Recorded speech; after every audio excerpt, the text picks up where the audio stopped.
Bismillahirrahmanirrahim.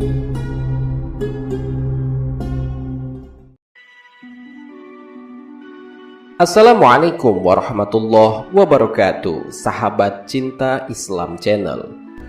Setelah bumi dan langit menjadi hancur sehancur-hancurnya, setelah semua umat manusia dibinasakan karena kejadian hari kiamat, maka setelah itu pula manusia akan dibangkitkan oleh Allah untuk kemudian dikumpulkan di sebuah tempat yang bernama Padang Mahsyar. Hal ini sebagaimana yang telah disabdakan oleh Nabi Muhammad SAW. Kemudian Allah menurunkan hujan seperti gerimis atau naungan, maka tumbuhlah jasad-jasad manusia karenanya. Lalu ditiuplah sangkakala untuk kali berikutnya. Tiba-tiba mereka bangkit dari kuburnya dalam keadaan menanti apa yang akan terjadi. Kemudian dikatakan kepada mereka, "Wahai sekalian manusia, kemarilah kalian semua menuju Rob kalian." Hadis riwayat Muslim. Tentang dikumpulkannya manusia setelah dibangkitkan itu dijelaskan oleh Allah Subhanahu wa Ta'ala dalam Al-Quran. Ingatlah hari di mana Allah mengumpulkan kamu pada hari pengumpulan. Itulah hari dinampakkan kesalahan-kesalahan. Al-Quran Surat At-Taghabun ayat 9. Sahabat cinta Islam Channel, tahukah kalian bahwa kelak pada hari kiamat akan ada orang yang akan dipermalukan saat berada di hadapan Allah Subhanahu wa Ta'ala? Lalu, siapakah mereka yang dipermalukan oleh Allah Subhanahu wa Ta'ala itu? Apa salah mereka sehingga dipermalukan oleh Allah Subhanahu wa Ta'ala? Mau tahu jawabannya? Simak ulasannya dengan menonton video ini hingga akhir. Sebelum lanjut, bagi kalian yang belum subscribe, silahkan untuk menekan tombol subscribe terlebih dahulu. Aktifkan lonceng notifikasinya. Bagikan video ini kepada teman-teman kalian agar semakin banyak orang yang mendapatkan manfaat dari channel ini. Sahabat cinta Islam Channel, orang yang sengsara adalah mereka yang dihinakan oleh Allah Subhanahu wa Ta'ala, sehingga penduduk bumi dan langit pun akan membicarakan orang tersebut dengan kejelekan dan cercaan. Hal ini sebagaimana yang difirmankan oleh Allah Subhanahu wa Ta'ala dalam Al-Quran. Dan barang siapa yang dihinakan Allah, maka tidak seorang pun yang memuliakannya. Sesungguhnya Allah berbuat apa yang Dia kehendaki.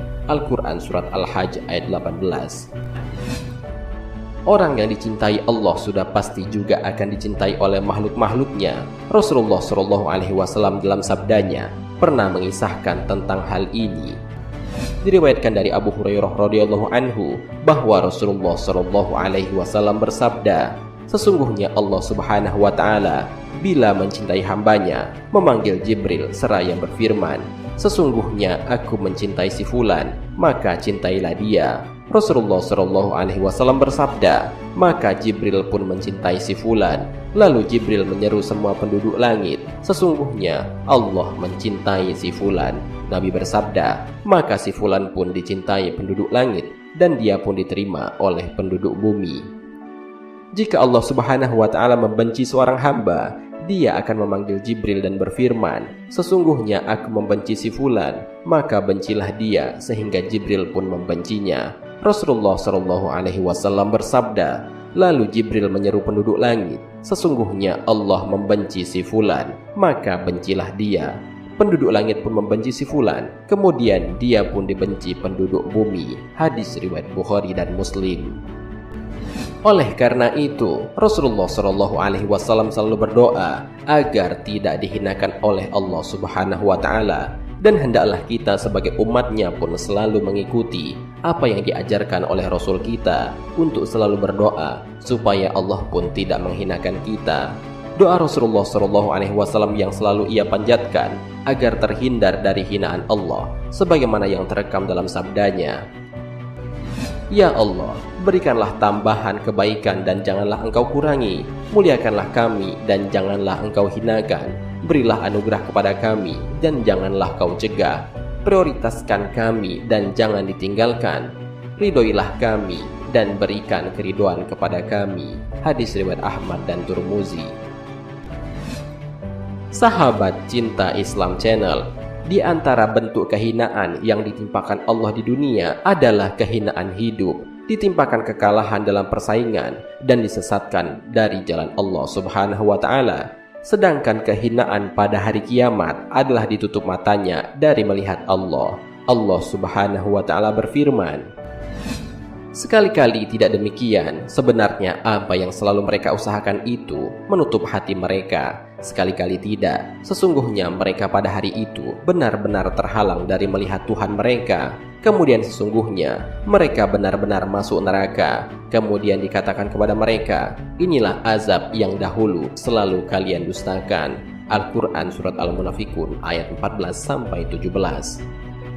Di antara orang-orang yang dihinakan oleh Allah Subhanahu wa Ta'ala kelak di hari kiamat adalah: pertama, pelaku maksiat. Orang yang akan dipermalukan oleh Allah di hari kiamat adalah mereka para pelaku maksiat yang selama hidupnya banyak melakukan dosa. Padahal Allah Subhanahu wa Ta'ala telah memperingatkan manusia dalam Al-Quran.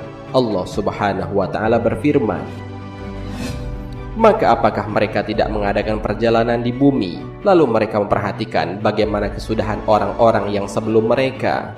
Mereka itu lebih banyak dan lebih hebat kekuatannya, serta lebih banyak peninggalan-peninggalan peradabannya di bumi. Maka apa yang mereka usahakan itu tidak dapat menolong mereka. Al-Quran Surat Ghafir ayat 82. Al-Mu'tamar bin Sulaiman berkata, sesungguhnya seorang yang melakukan dosa secara rahasia, maka pada pagi harinya akan ditimpakan kehinaan. Kedua, orang yang menentang ajaran Islam. Selanjutnya, orang yang akan dipermalukan oleh Allah di hari kiamat adalah orang yang menentang ajaran Islam. Sahabat Nabi Umar radhiyallahu anhu berkata, kita dimuliakan Allah dengan Islam, dan barang siapa yang mencari kemuliaan dengan selain Islam, maka dia akan dihinakan. Allah Subhanahu wa Ta'ala juga menjelaskan hal ini dalam Al-Quran. Barang siapa yang Allah kehendaki akan memberikan kepadanya petunjuk, niscaya dia melapangkan dadanya untuk memeluk agama Islam. Dan barang siapa yang dikehendaki Allah kesesatannya, niscaya Allah menjadikan dadanya sesak lagi sempit, seolah-olah ia sedang mendaki langit. Begitulah Allah menimpakan siksa kepada orang-orang yang tidak beriman. Al-Quran Surat Al-An'am ayat 125. Ketiga, orang yang menolak kebenaran karena kesombongan. Selanjutnya, orang yang akan dihinakan Allah di hari kiamat adalah orang yang menolak kebenaran yang disampaikan oleh utusan-utusan Allah di dunia, yaitu para nabi dan rasulnya. Allah Subhanahu wa Ta'ala berfirman, telah mendustakan rasul-rasul sebelum mereka itu kaum Nuh, Ad, Fir'aun yang mempunyai tentara yang banyak, dan Samud, kaum Lut dan penduduk Aika. Mereka itulah golongan-golongan yang bersekutu atau menentang rasul-rasul. Semua mereka itu tidak lain hanyalah mendustakan rasul-rasul, maka pastilah bagi mereka azabku. Al-Quran Surat Shad ayat 12-14. Hasan Basri mengatakan, ada 3 macam manusia, yakni mukmin, munafik, dan kafir. Mukmin adalah orang yang mentaati perintah Allah. Kafir adalah orang yang dihinakan Allah, sedangkan munafik adalah mereka yang tidak mengenal Allah, tetapi dikenal keingkarannya dengan perbuatan-perbuatan jahat dan menampakkan kejauhan dirinya dari Allah Subhanahu wa Ta'ala. Sahabat Cinta Islam Channel, demikianlah penjelasan mengenai kelak orang-orang yang akan dihinakan oleh Allah Subhanahu wa Ta'ala. Intinya adalah mereka yang dihinakan oleh Allah di hari kiamat nanti adalah orang yang selama hidupnya selalu mendustakan ajaran-ajaran Allah dan menolak ajaran tersebut dengan kesombongannya, sehingga kelak mereka akan dihinakan oleh Allah pada hari kiamat. Marilah kita berdoa kepada Allah Subhanahu wa Ta'ala, semoga kita semua diberikan jalan yang lurus oleh Allah untuk tetap istiqomah dalam iman dan Islam, sehingga kelak dapat diridhoi Allah untuk masuk ke dalam surga dengan hisab yang ringan. Amin ya rabbal alamin. Wallahu a'lam bishawab. Jika terdapat kesalahan dalam penyampaian ini, admin mohon maaf, dan itu merupakan kesalahan dari admin sendiri. Jika ada benarnya, itu adalah dari Allah Subhanahu wa Ta'ala. Semoga bermanfaat. Wassalamualaikum warahmatullahi wabarakatuh.